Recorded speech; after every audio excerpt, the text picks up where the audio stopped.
abrir a palavra do Senhor em Marcos capítulo 9. Vamos ler a partir do capítulo 8, no versículo 34.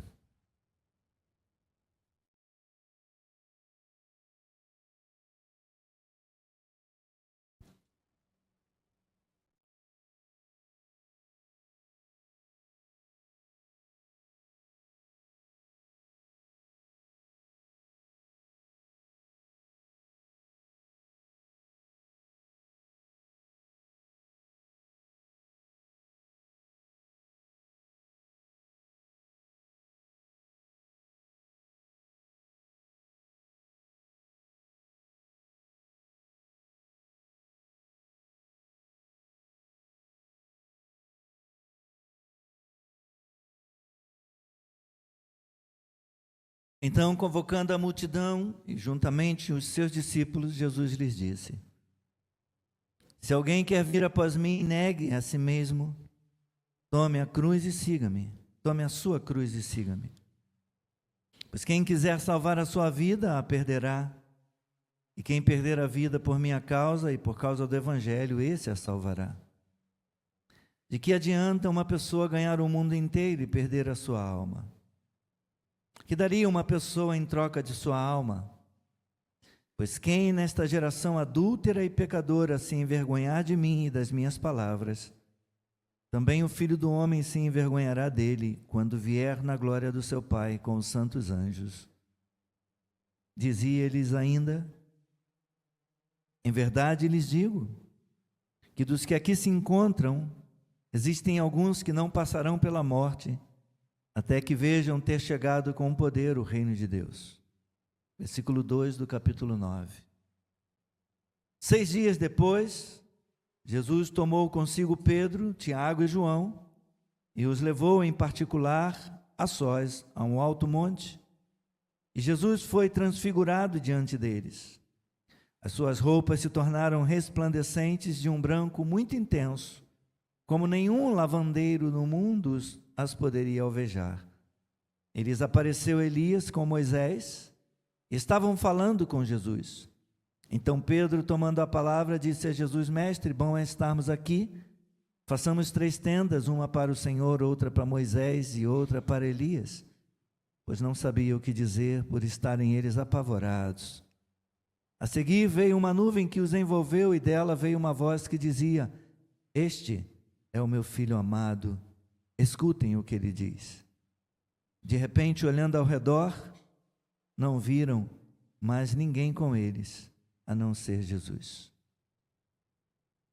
Ao descerem do monte, Jesus lhes ordenou que não divulgassem as coisas que tinham visto, até o dia em que o Filho do Homem ressuscitasse dentre os mortos. Eles guardaram a recomendação, perguntando uns aos outros o que seria esse ressuscitar dentre os mortos. Então perguntaram a Jesus: por que os escribas dizem ser necessário que Elias venha primeiro? Jesus respondeu: Elias vindo primeiro restaurará todas as coisas. Como então está escrito sobre o Filho do Homem, que sofrerá muito e será desprezado? Eu, porém, lhes digo que Elias já veio e fizeram com ele tudo o que quiseram, como está escrito a respeito dele. Obrigado, nosso Deus, pela leitura da Tua palavra. Senhor, nos quedamos agora como Maria aos Teus pés, para ouvir a Tua voz. Fala, Senhor, e nós Te ouviremos. Instrua o nosso coração, Senhor. Corrija-nos, disciplina-nos, exorte-nos, console-nos. Que o Teu nome seja glorificado e o Teu povo seja edificado. Em o nome de Jesus. Amém. Podem sentar.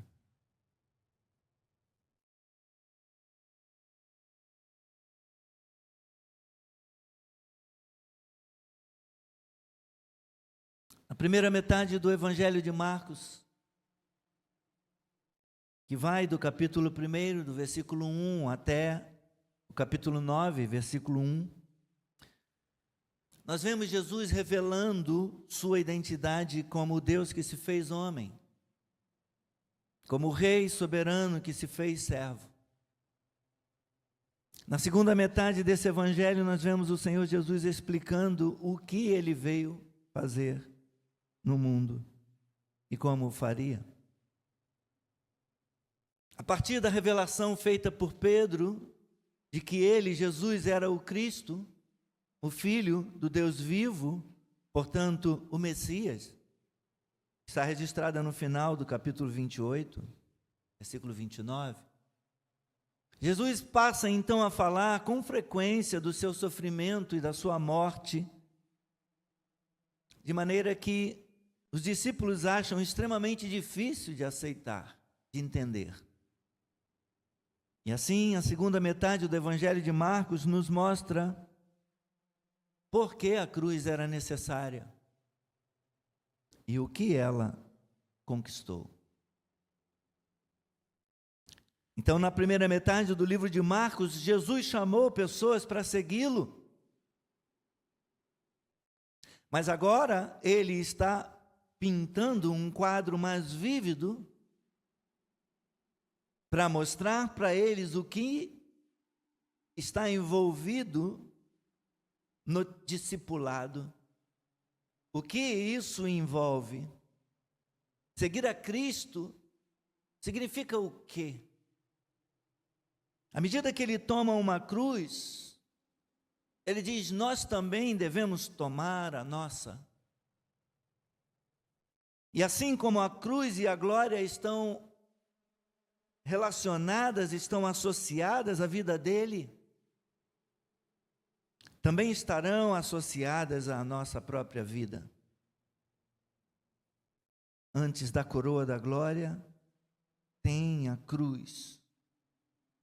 Tem a coroa de espinhos. Sem cruz, sem glória.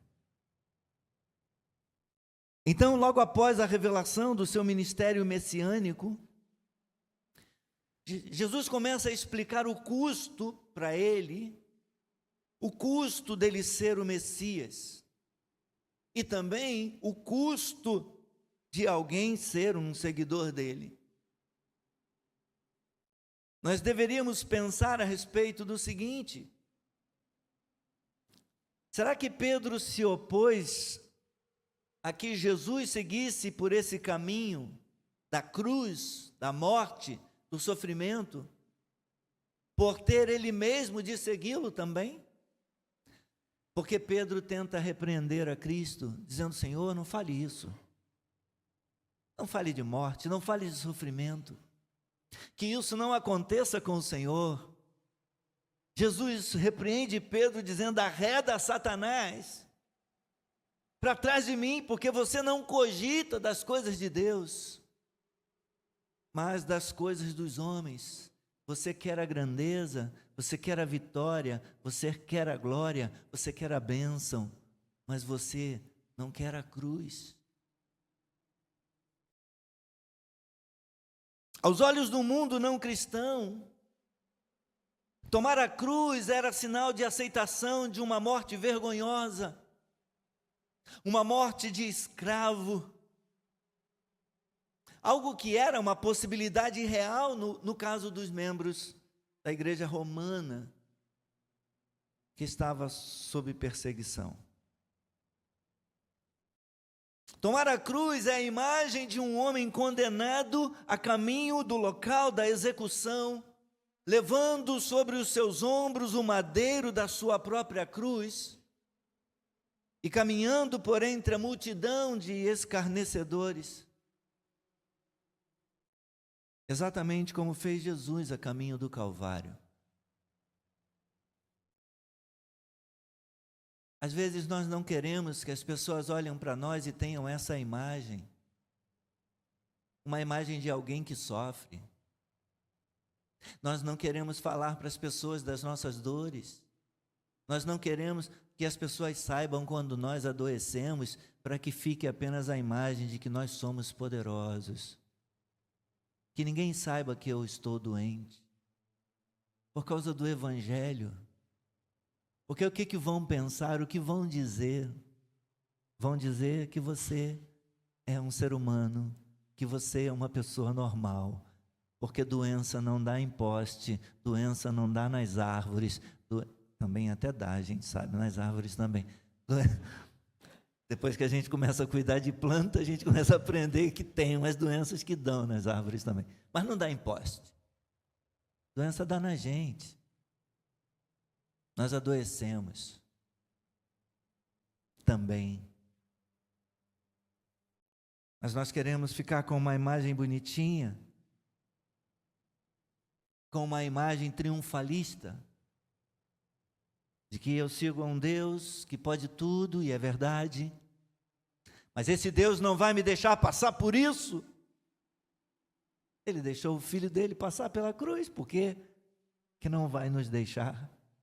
Se o próprio Filho dele disse: se alguém quiser ser meu discípulo, se alguém quiser me acompanhar, se alguém quiser fazer parte de mim, se alguém quiser andar comigo, negue a si mesmo, tome a sua cruz e vem comigo. Vem me seguir. Seguir a Jesus, tomar a cruz, é exatamente esse o quadro pintado por ele, descrito por ele, é a imagem de alguém condenado a caminho do local da execução, levando sobre os ombros o madeiro, a haste da sua própria cruz e caminhando entre a multidão de escarnecedores. As pessoas olharão para nós e às vezes zombarão, escarnecerão de nós, mas fizeram isso com ele também.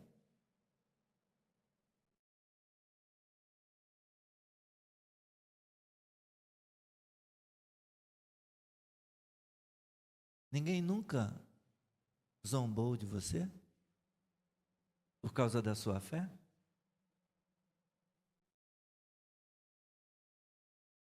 Ninguém nunca riu de você ao se esforçar para obedecer a palavra de Deus? Você jejua? Você ora? Por que tem de orar tanto? Por que tem de jejuar? Por que tem de ir na igreja toda semana, todo domingo? Vocês não cansam, não? Enquanto nos esforçamos para caminhar com Ele, enquanto nos esforçamos para cumprir, para obedecer, para guardar no nosso coração obedientemente, para sermos fiéis à palavra da cruz, as pessoas vão escarnecendo, as pessoas vão zombando de nós.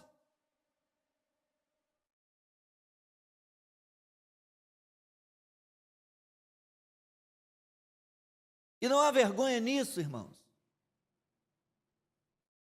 Negar-se a si mesmo significa recusar-se a seguir qualquer inclinação natural, por inocente que seja. Qualquer inclinação natural contrária ao caminho que Cristo traçou para nós. Negar a si mesmo é muito mais profundo do que apenas não comer carne. Abster-se de açúcar durante o período da quaresma.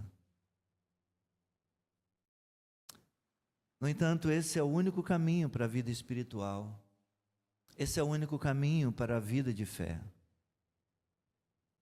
E nesse sentido, perder é ganhar.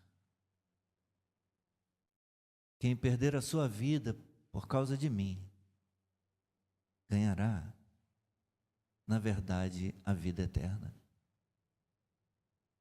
Perder é ganhar, e ganhar é perder.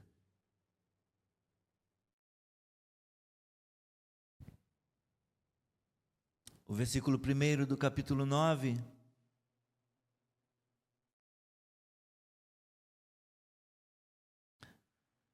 diz: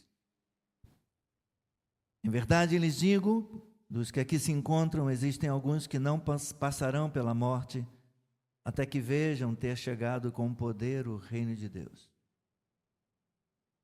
E 6 dias depois, então, Jesus pega alguns dos que estão com ele, dos que estavam com ele no monte, dos que estavam com ele naquela conversa sobre quem que o mundo diz que é o Filho do Homem. E o que vocês dizem de mim? Tu és o Cristo, o Filho do Deus vivo. Ah, o Filho do Homem vai ter que passar pela cruz. Senhor, não fale isso. E esse versículo primeiro, ele poderia fazer parte do capítulo 8, porque é a culminância das palavras do nosso Senhor sobre o discipulado e o seu retorno em glória.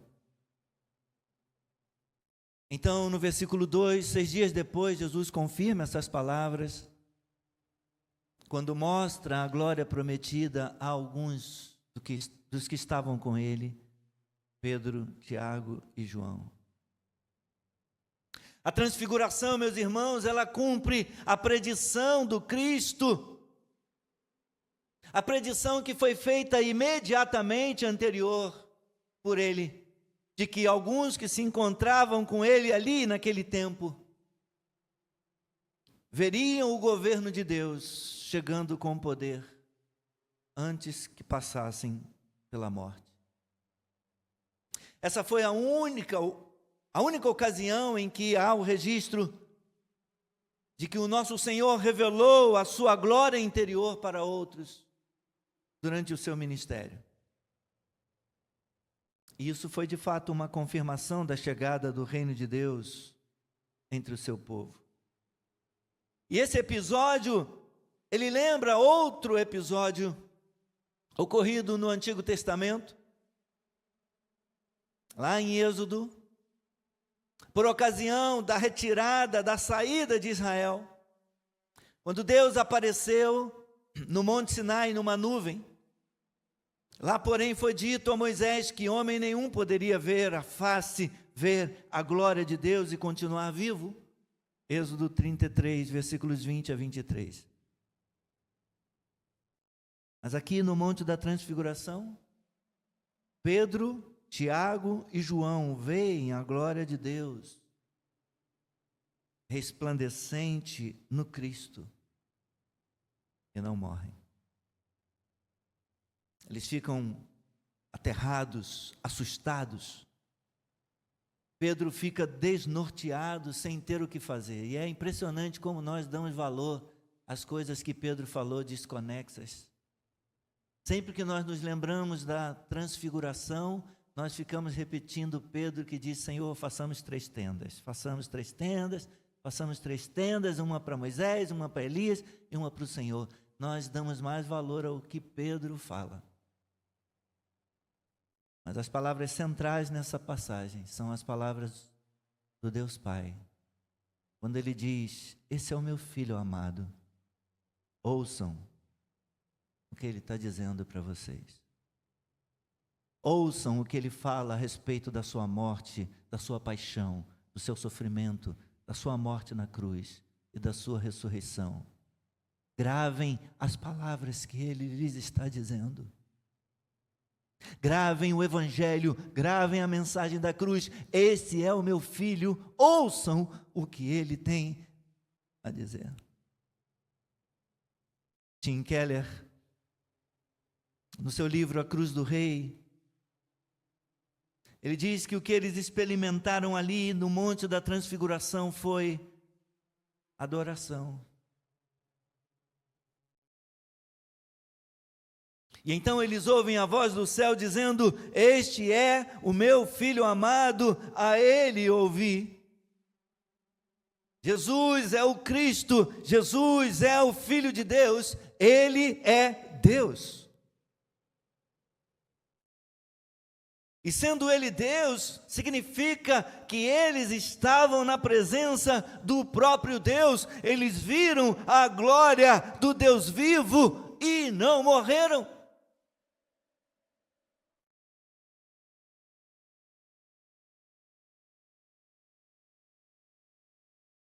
De repente olharam em redor e não viram mais ninguém, exceto Jesus, como diz o versículo 8.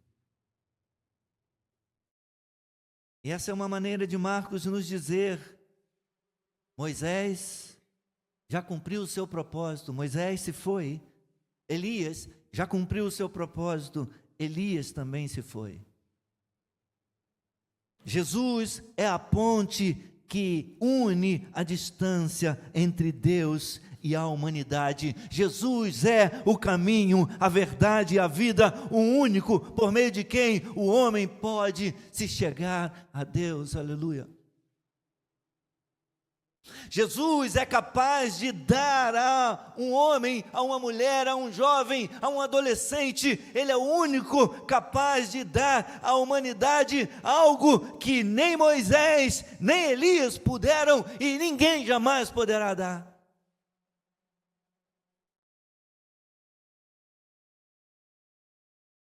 Jesus é aquele para quem a lei e os profetas apenas apontaram. Esse é o meu filho, esse é o meu rei, a quem eu escolhi. Ouçam as suas palavras, ouçam o que ele diz para vocês. A lei e os profetas se cumprem em Cristo, irmãos, e Deus consuma o seu plano de salvar os pecadores na cruz. O êxodo era um símbolo da redenção maior que Deus faria no futuro.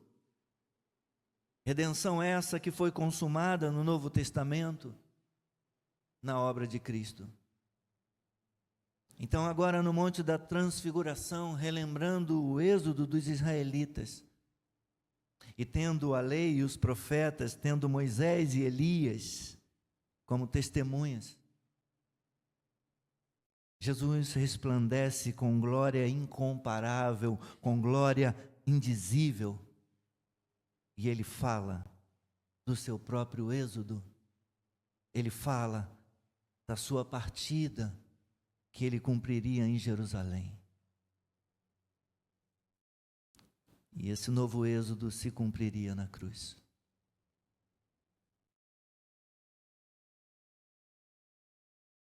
Então, no versículo 9, quando eles descem do monte, Jesus ordena que eles não falem nada do que aconteceu, não falem nada do que viram ali, que aguardem até depois da ressurreição.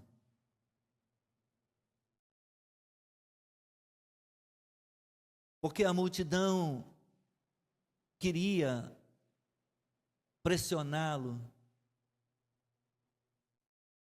Eles não estavam prontos para entender que ele era o Messias, que ele era o Filho de Deus.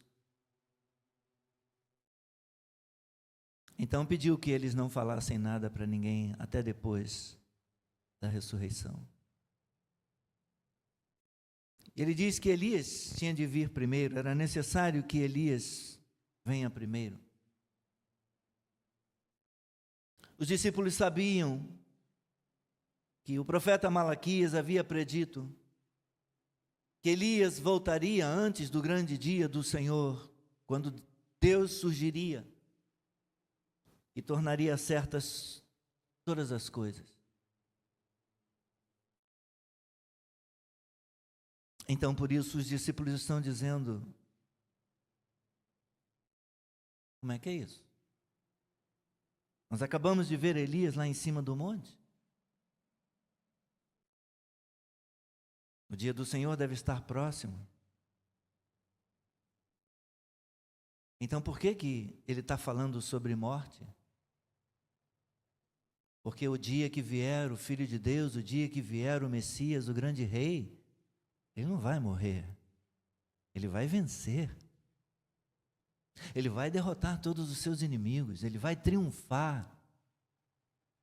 Como é que é isso?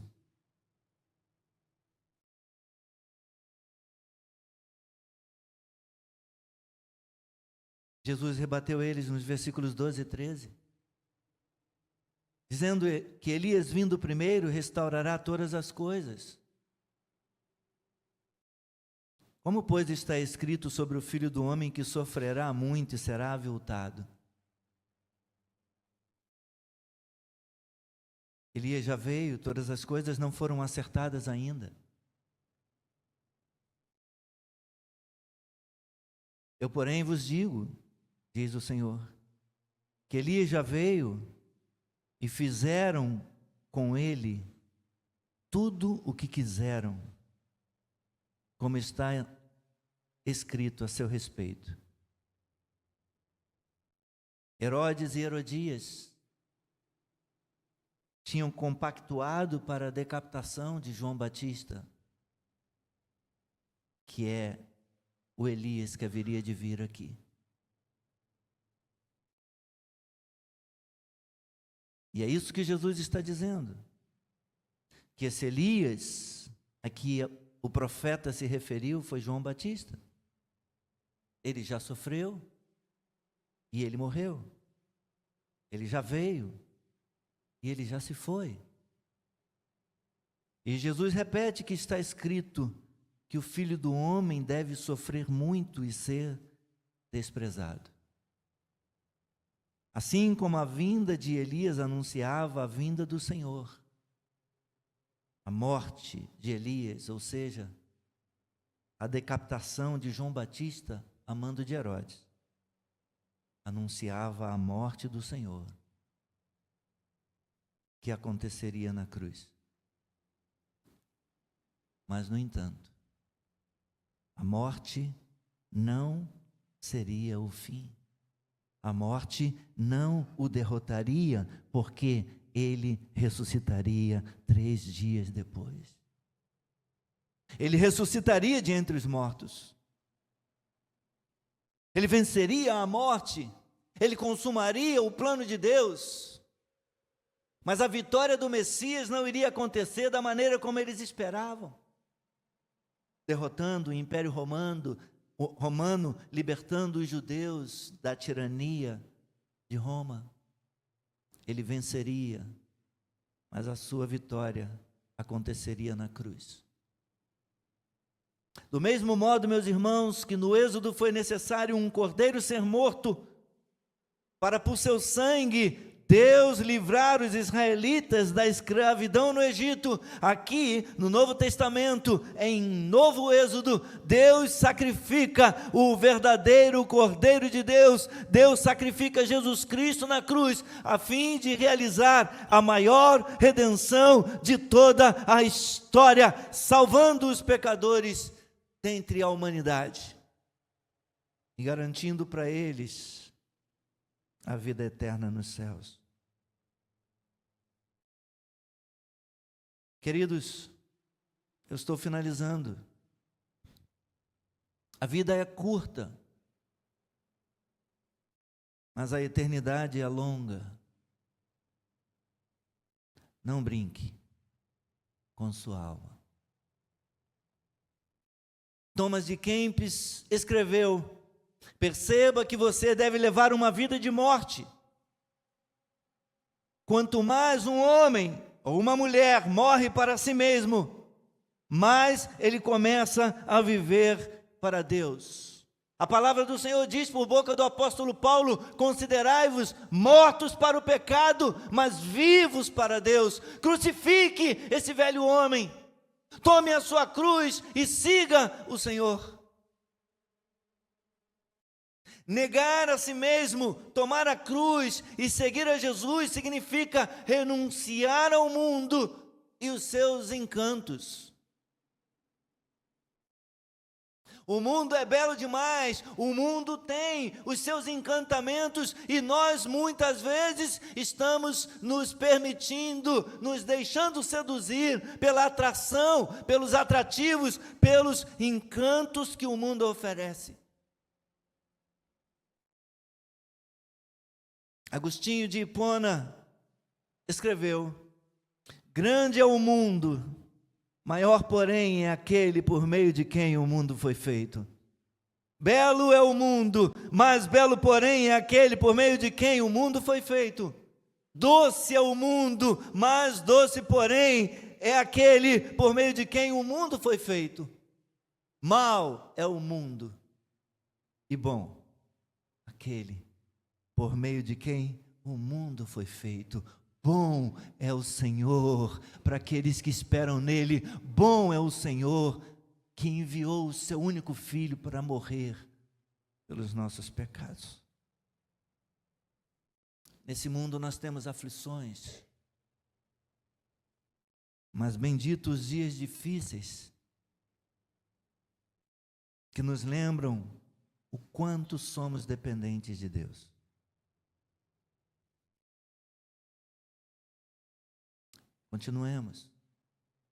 Continuemos nos esforçando para obedecer a palavra de Deus, a palavra da cruz. Continuemos nos esforçando, esmurrando o nosso próprio corpo, a fim de resistir ao pecado, resistir ao diabo, para que ele fuja de nós. Continuemos buscando o Senhor, enquanto ele ainda pode ser encontrado. E quando nada fizer sentido para você, como alguém disse, lembre-se que aqui não é casa, aqui é caminho. Nós estamos a caminho do nosso verdadeiro lar. Continue caminhando, continue. Caiu? Peça ajuda a Deus, se levante e continue seguindo em frente, continue caminhando. Amém?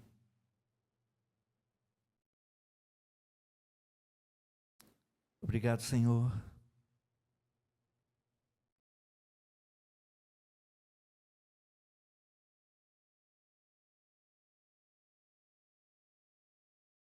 Obrigado pela tua palavra.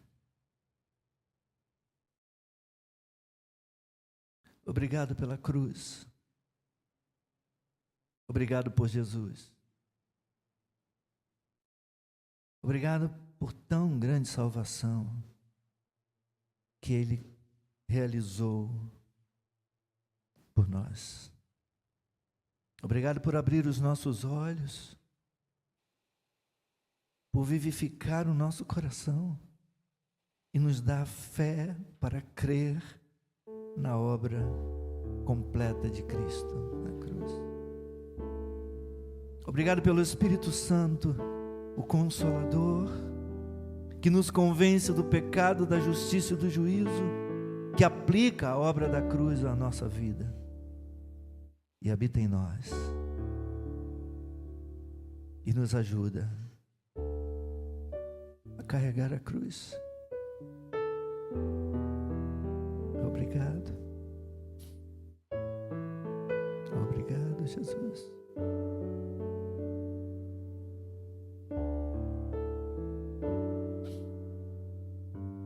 Sem Ti nada podemos fazer. Ajuda-nos, Senhor.